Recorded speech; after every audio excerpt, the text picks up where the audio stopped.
tej práci sa objavili rôzne skutečnosti. Keď sa oni pustili do tej rekonštrukcie, tak najprv tú funkčnú budovu znefunkčnili. Boli obdobia, kedy ja som mal vyslovene infarktové stavy. Veľakrát som rozmýšľal, že ako by som sa toho zbavil. Každá stavba je vlastne vec, ktorá ako keby mení životy tým ľuďom.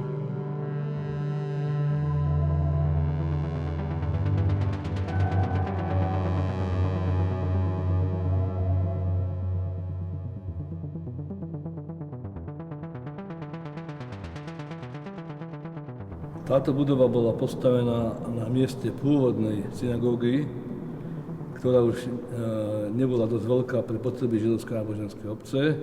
Bola postavená v roku 1929 až 1941 ako synagóga. Pred vojnou žilo v Žiline okolo 3000 Židov. Boli tu dve obce, jedna malá ortodoxná a jedna veľká reformná. Po vojne tieto obce sa zlúčili do jednej a tá malá synagóga ortodoxná bohate stačila potrebám obce. Dneska žije v Žiline registrovaných asi 40 členov židovskej náboženskej obce. Túto budovu my proste nepotrebujeme pre naše potreby a sme radi, že opäť bude slúžiť ľuďom.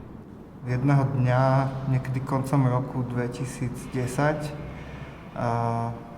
prišiel za nami pán Frankl zo židovskej náboženskej obce s takou veľmi konkrétnou ponukou, že keď sme dokázali ten život rozprúdiť na stanici Zarieči, takže či by sme nevedeli alebo nechceli niečo podobné urobiť aj tu.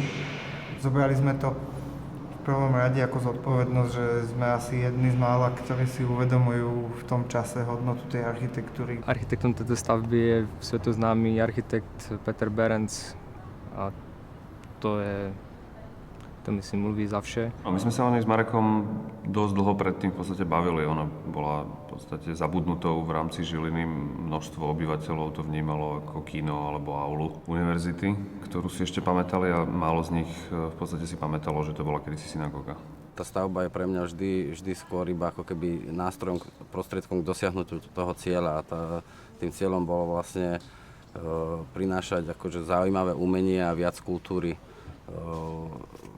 do toho mesta s tým, že veríme, že tá kultúra má proste transformačný potenciál. My sme spolupracovali medzi tým s občianskym združením Tursférik a keď sme videli, že akí sú šikovní, akí sú aktívni a akí proste vedia sa chytiť úlohy a možnosti, tak sme oslovili Tursférik oficiálnou ponukou, povedali, že idú do toho. Podľa mňa sa jedná o výnimočnú vec, kedy v podstate zo spodu skupina občianskych aktivistov sa púšťa do renovácie tak veľkej veci, do niečoho, čo by v podstate mal robiť štát alebo mesto.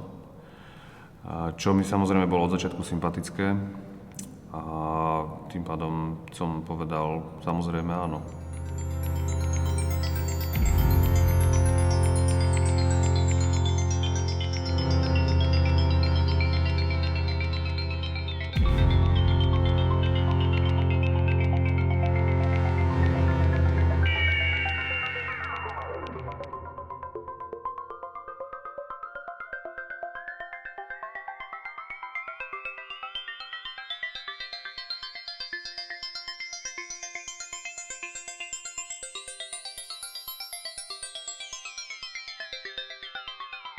Tá zmena funkcie na kultúrne využitie sa mi zdá úplne adekvátne.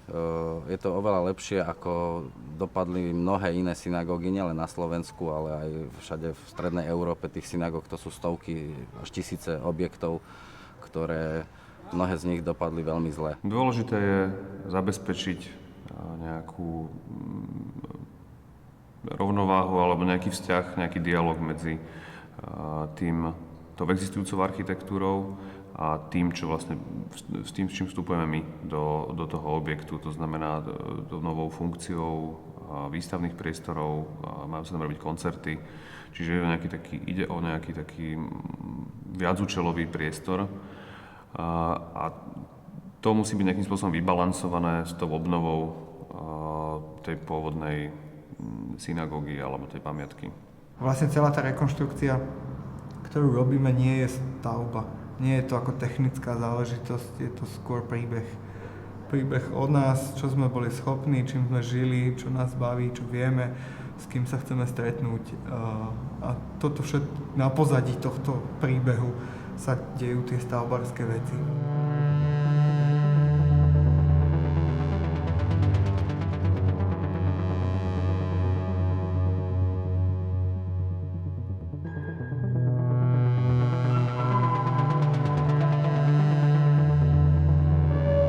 Naozaj, že všetko naštartovala tá verejná zbierka v roku 2012 a až v roku 2014 vlastne sme sa dostali k tomu, že sme mohli žiadať o väčšie peniaze a to boli práve tie norské fondy alebo grant EHP.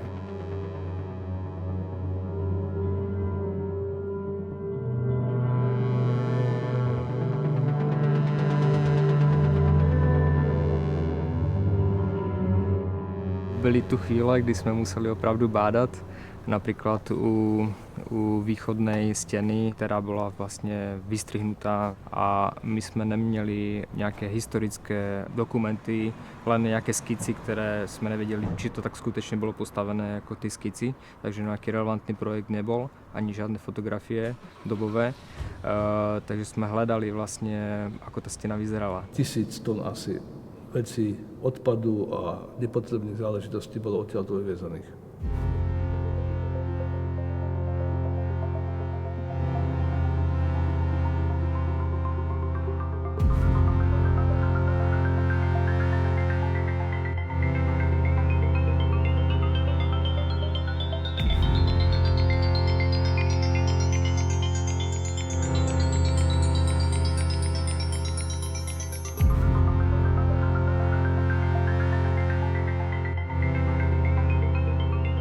Viete, ja mám ku tejto budove taký dosť úzky vzťah, pretože keď sa rozhodlo o zbúraní starej synagógy a o postavení tejto modernej budovy, tak vtedy vo vedení židovskej obce v Žiline, židovskej náboženskej obce v Žiline, bol môj starý otec. Keď sa dneska každý súdny človek podíva okolo seba, tak vidí výsledok. Ja myslím, že ten výsledok hovorí sám za seba. Dívam sa hore na kopulu a dívam sa okolo seba, tak to je jasné úplne. Návonok to vyzerá tak, že hierarchia neexistuje, že každý vlastne si robí svoje, respektíve to funguje ako taký nejaký kolektív, nejaký zhluk ľudí, ktorí vlastne každý nejakým svojou expertízou do toho prispievajú. Ale v konečnom dôsledku je to Marek, ktorý v podstate drží nad tým celým nejakú ako taktovku. Naozaj mám veľké šťastie, že to nerobím sám, že je tu množstvo ľudí. Na posledný rok, 2 som dokonca nemal ani kľúče od synagógy, lebo som ich nepotreboval, lebo tu každý deň tu niekto bol. Získal sa taký komunitný duch, že ľudia to chodia ukazovať svojim známym, každý deň tu niekto zaklope na dvere alebo vojde a ukazuje to niekomu, že my tu máme takúto synagógu. Čo je to veľmi zajímavý objekt, veľmi zajímavý projekt. Budova prešla neuveriteľnými úpravami. Presne tak, ako sú dejiny 20. storočia na Slovensku, nie je úplne pekný príbeh, tak aj tá stavba to od sebe odráža a ona to zrkadlí. A my sme sa pokúsili ju dať do pôvodného stavu. Ako keby z dnešného pohľadu, keď tam dnes človek stojí, tak vlastne tá stavba hovorí takú myšlienku, že ako keby sa nič z toho po tom roku 1931 nestalo.